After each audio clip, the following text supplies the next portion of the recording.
Uma nova era nuclear em reflexão, compreensão e ação. O mundo está à beira de uma nova e perigosa era nuclear. Mais do que alertar sobre cenários apocalípticos, é imperativo refletir sobre como chegamos até aqui e o que podemos fazer enquanto sociedade global para lidar com as ameaças que emergem.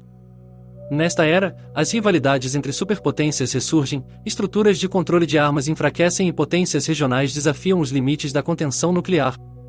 Estamos enfrentando não apenas um futuro incerto, mas também o peso de responsabilidades ainda não resolvidas. Desde a Guerra Fria, tratados e acordos foram pilares na prevenção de conflitos nucleares catastróficos. No entanto, a terceira era nuclear, como muitos especialistas a chamam, é marcada pelo colapso sistemático dessas salvaguardas. Acordos históricos, como o Tratado de Forças Nucleares Intermediárias, a INF, e o Novo START, têm sido desmantelados ou ameaçados por uma crescente desconfiança global. Nações como os Estados Unidos, Rússia e China estão redirecionando recursos para modernizar e expandir seus arsenais, sinalizando que a diplomacia foi trocada pela militarização. Regionalmente, potências como a Coreia do Norte e o Irã ultrapassam os limites, seja por provocações estratégicas, seja pelo desenvolvimento furtivo de tecnologias nucleares. À medida que mais países desafiam as normas estabelecidas, a estabilidade global é cada vez mais colocada em xeque. Estamos testemunhando um perigoso retorno ao ciclo de competitividade que marcou a primeira era nuclear. A trajetória histórica do armamento nuclear é uma lição tanto de precaução quanto de esperança contestada. Durante a primeira era, a de 1945 a 1991, a corrida armamentista entre Estados Unidos e União Soviética manteve o mundo em um estado de tensão extrema. As superpotências executaram políticas de dissuasão por meio do conceito de destruição mútua assegurada, a MED, criando um equilíbrio de poder que, paradoxalmente, evitava conflitos diretos, mas à custa de vivermos sob a constante ameaça de aniquilação nuclear. Com o fim da Guerra Fria, a segunda era nuclear trouxe movimentos promissores de desarmamento. Acordos como o Tratado de Não Proliferação Nuclear, a TNP, e o Tratado de Proibição Total de Testes Nucleares, a CTBT, mostraram que a cooperação internacional era capaz de conter os avanços nucleares. Durante este período, o foco global voltou-se para a contenção de proliferação, desmantelamento de arsenais excedentes e combate à ameaça de armas nucleares caírem em mãos de terroristas. No entanto, esse momento de esperança tem gradualmente desmoronado. O ressurgimento de tensões entre superpotências e o fracasso em expandir os tratados para incluir novos atores nucleares tem alimentado o retorno à instabilidade. O que aprendemos com estas eras é que cooperação e diálogo podem reduzir riscos, mas também que esses esforços são fragilmente dependentes de vontades políticas, que estão sujeitas às dinâmicas de poder. Hoje, a questão nuclear não é apenas sobre poder bruto, trata-se também de coerção política e militar. A guerra da Rússia na Ucrânia, por exemplo, evidenciou como arsenais nucleares podem ser utilizados para intimidação estratégica.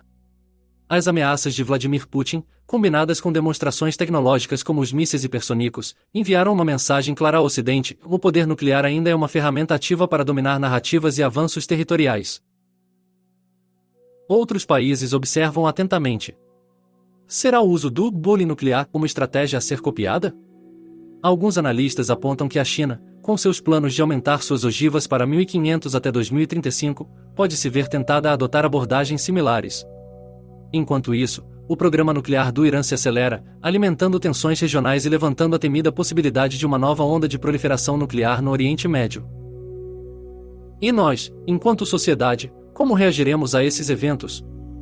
Permaneceremos como espectadores dessa crescente espiral de insegurança, ou usaremos as lições do passado para buscar soluções inovadoras diante dessas questões urgentes?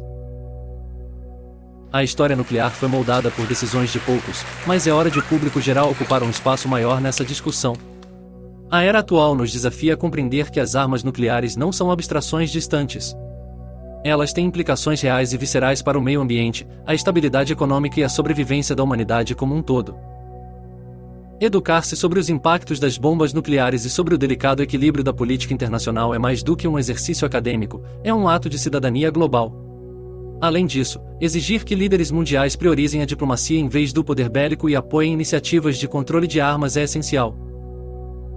Se a visão de um mundo sem armas nucleares apresentada por Barack Obama em 2009 parecia inalcançável à época, hoje ela parece ainda mais distante. Mas isso não significa que devemos desistir dessa ambição. Ao contrário, é um apelo por renovarmos os esforços para alcançar esse objetivo, sabendo o preço que será pago caso falhemos. Entramos em um futuro incerto na terceira era nuclear. Entretanto, os desafios que enfrentamos são também oportunidades para criarmos uma narrativa diferente. A questão não se trata apenas de evitar uma catástrofe, mas de buscar ativamente um mundo mais seguro, mais conectado e menos desnecessariamente armado. Neste momento, a humanidade tem diante de si uma escolha, em permitir que os ciclos de instabilidade e medo continuem ou elevar a história em direção a uma era de razão, cooperação e progresso. O poder e a responsabilidade estão nas mãos de todos nós. Como escolhemos agir moldará não apenas o próximo capítulo, mas todos os que virão a seguir.